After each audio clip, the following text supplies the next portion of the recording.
Assalamualaikum warahmatullahi wabarakatuh. Alhamdulillahi wahdah, wassalatu wassalamu ala man la nabiyya ba'da. Allahumma salli wa sallim ala sayyidina Muhammad wa ala alihi wa sahbihi wa mawala, wa la hawla wa la quwwata illa billah. Amma ba'd.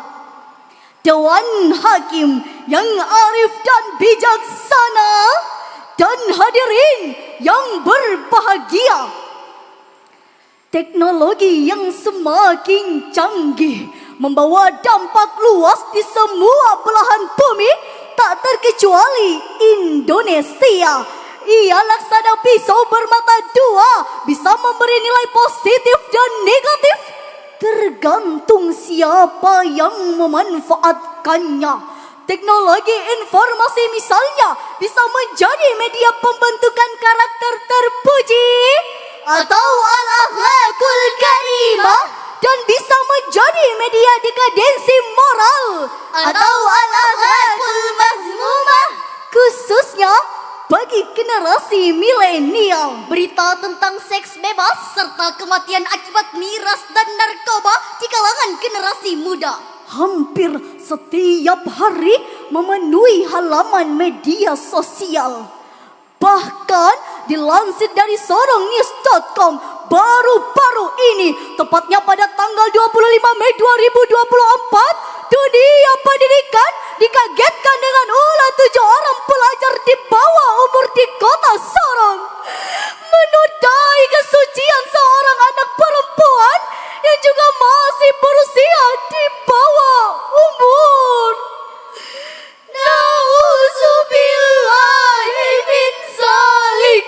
Kita menjerit prihatin melihat karakter generasi muda kita yang telah jauh dari nilai-nilai Al-Quran. Apalagi ini terjadi di tengah-tengah pesatnya perkembangan teknologi informasi di era digital. Oleh karena itu hadirin, pada kesempatan yang penuh ukhuwah ini, kami akan menyampaikan syarah Al-Quran dengan judul Pengajaran Al-Quran untuk Generasi Milenial di Era Digital. Sebagai rujukan awal, marilah kita mendengarkan firman Allah dalam Al-Quran Surah Sad ayat 29 sebagai berikut. A'udzu billahi minasy syaithanir rajim.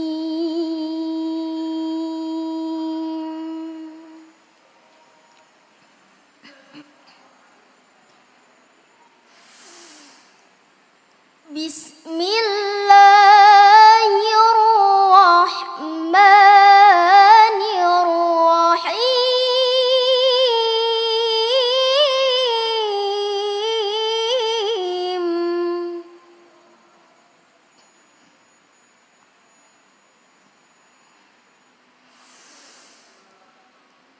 Kitabun anzalnahu ilaika mubarakun liyadabbaru ayati.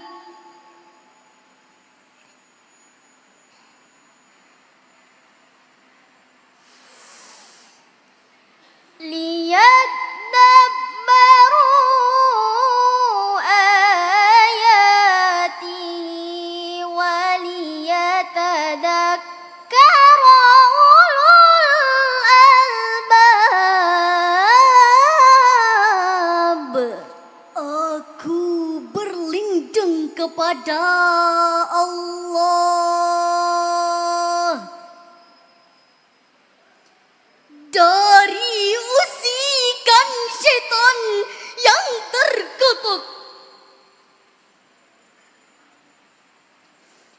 dengan menyebut nama Allah yang Maha Pengasih, Maha Penyayang. Al-Quran ini adalah kitab yang kami turunkan kepadamu Nabi Muhammad yang penuh berkah, supaya mereka menghayati ayat-ayatnya dan orang-orang yang berakal sehat mendapat pelajaran. Hadirin yang berbahagia, Syekh Jalaluddin Al-Mahalli dan Syekh Jalaluddin As-Suyuti dalam tafsir Al-Jalalain menjelaskan bahwa kata liyadabbaru dalam ayat ini mengandung perintah untuk mendalami nilai-nilai yang terkandung dalam Al-Quran. Dari situlah pedoman dan pelajaran berharga kita peroleh, lalu kita jadikan pegangan. Itulah generasi ulul albab, generasi yang cerdas intelektualnya sekaligus cerdas spiritualnya. Hadirin yang berbahagia, pesatnya perkembangan teknologi telah membawa perubahan terhadap karakter dan gaya hidup setiap orang. Lebih-lebih generasi muda, kita bahkan tak bisa menghentikan laju internet booming. Maka sebagai konsekuensinya kita harus membangun pondasi keimanan dan filter yang kuat untuk menyaring derasnya arus budaya asing dengan cara menumbuhkan minat mempelajari Al-Quran kepada generasi milenial. Hadirin, sekuat apapun angin kencang tak akan dapat menumbangkan pohon yang memiliki akar penghujung ke bumi. Sayyidina Ali bin Abi Thalib radhiyallahu anhu berkata, angin kencang yang menerpa bukanlah untuk menggoyang pohon, melainkan untuk menguji sejauh mana kekuatan akarnya. Tantangan pengajaran Al-Quran lebih kita rasakan pada masa modern ini.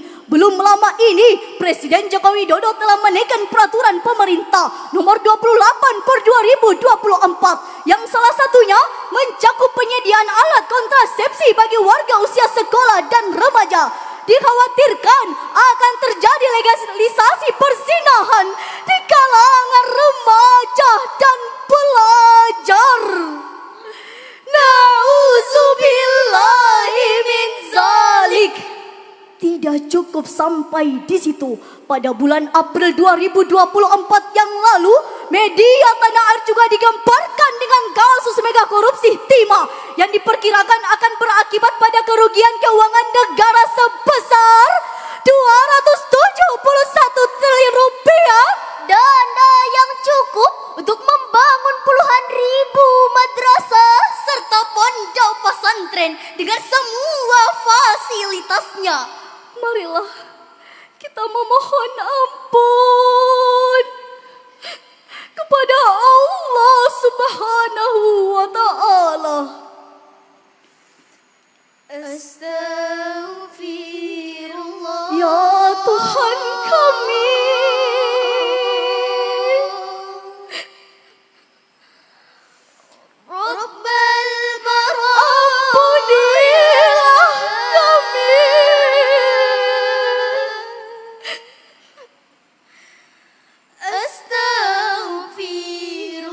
atas segala kekeliruan dan kebodohan kami. Terkadang kami kelewatan batas dalam berbagai macam hal. Astagfirullah. Serta ampunilah kami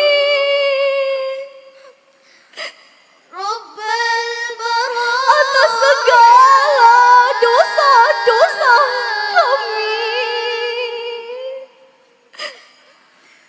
Astagfirullah. Yang mana lebih tahu dari kami.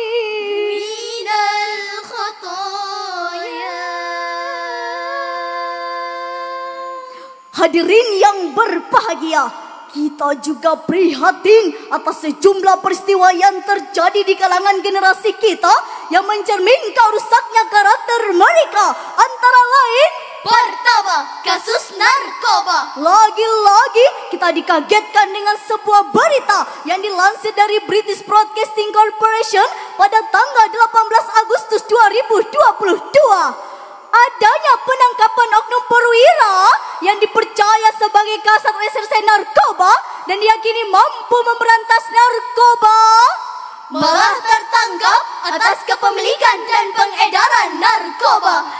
mau dibawa kemana negeri kita jika kita semua tak menyingsingkan lengan baju untuk berperang melawan narkoba? Kedua, kasus kekerasan seksual. Kementerian Pemberdayaan Anak dan Perempuan mencatat sebanyak 15.000 kasus kekerasan terhadap anak dan perempuan terjadi mulai dari bulan Januari hingga November 2023, di mana kasus kekerasan seksual menempati urutan pertama sejak tahun 2019 hingga tahun 2023. Hadirin, kami ulangi sekali lagi. 15.000 kasus, bukan 15 kasus. Negara kita ini kaya dengan para pakar Berpendidikan tinggi dalam berbagai disiplin ilmu, lulusan dalam maupun luar negeri, bahkan bergelar profesor. Tapi sayang di antara mereka masih ada yang tak berkarakter. Mereka menggunakan kepintarannya untuk memproduksi berita bohong serta memprovokasi dan adu domba. Bahkan orang yang selama ini kita kagumi keilmuannya berteriak lantang melarang korupsi, ternyata tertangkap KPK karena kasus korupsi. mereka berorasi berjuang atas nama rakyat, Tapi ujung-ujungnya merampas hak rakyat. lantas timbullah pertanyaan hadirin, apa yang harus kita lakukan untuk menyelamatkan generasi kita dari karakter perusak masa depan bangsa? Sekali lagi, marilah kita mendengarkan firman Allah dalam Al-Quran surah Al-Ahzab ayat 21 sebagai berikut. لقد كان لكم في رسول الله أسوة حسنة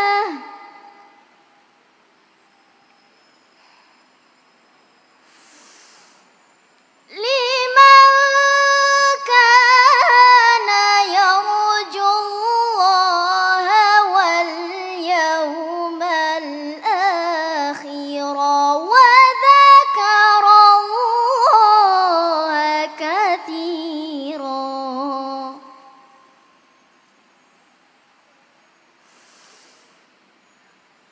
لمن كان يرجو الله واليوم الآخر وذكر الله كثيرا. صدق الله العظيم.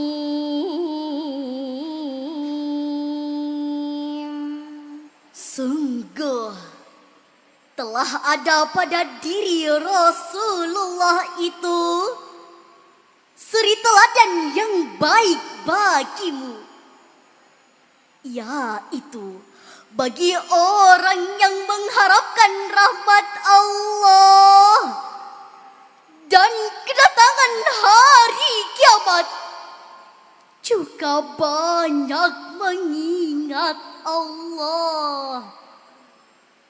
Maha benar Allah atas segala firman-Nya dan Dialah yang Maha Agung. Hadirin yang dirahmati oleh Allah, Profesor Dr. Muhammad Kroy Shihab dalam tafsir Al-Misbah menjelaskan Rasulullah adalah teladan yang baik bagi umat manusia.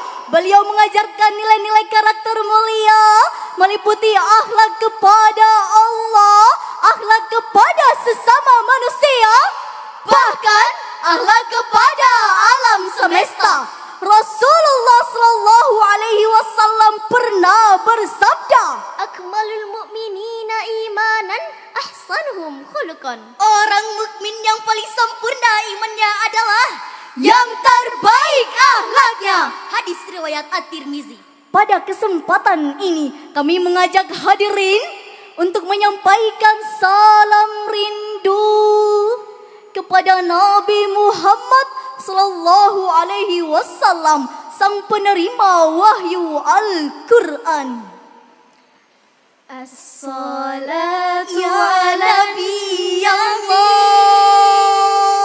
wassalam Ya Habib Allah, betapa indah akhlakmu, bagai cahaya keindahan Al-Quran.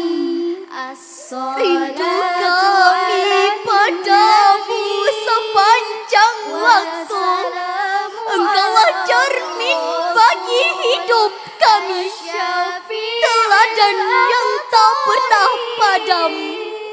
Wa Muhammad Arabi Asy-Syafi'il Abtahi Wa Muhammad Arabi. Hadirin yang berbahagia, kami yakin jika nilai-nilai Al-Quran sudah menjadi tuntunan aktivitas kehidupan, maka siapapun orangnya, apapun profesinya, ia akan menjadi orang yang baik. Kalau ia pejabat, ia akan amanah dan bermanfaat. Kalau ia seorang pedagang, ia akan jujur dalam menimbang. Jika ia birokrat, ia takkan mengambil uang rakyat. Dan kalaupun ia jaksa, ia takkan bermain api dalam masalah yang ditanganinya. Hadirin yang berbahagia, dari uraian ini dapatlah kita ambil kesimpulan. Pertama, masa depan bangsa di era digital ini sangat ditentukan oleh generasi milenial yang berkarakter. Dan yang kedua, untuk membentuk karakter tersebut tidak ada pilihan lain kecuali kembali kepada Al-Quran dan keteladanan Rasulullah sallallahu alaihi wasallam. Bunga melati mekar di Cikarang, Harum wanginya indah menawan. mendidik generasi milenial di era sekarang, maka Al-Quran harus jadi pedoman. Demikianlah syarahan yang dapat kami sampaikan. Lebih dan kurangnya mohon dimaafkan. Wabillahi taufiq wal hidayah. Wassalamualaikum warahmatullahi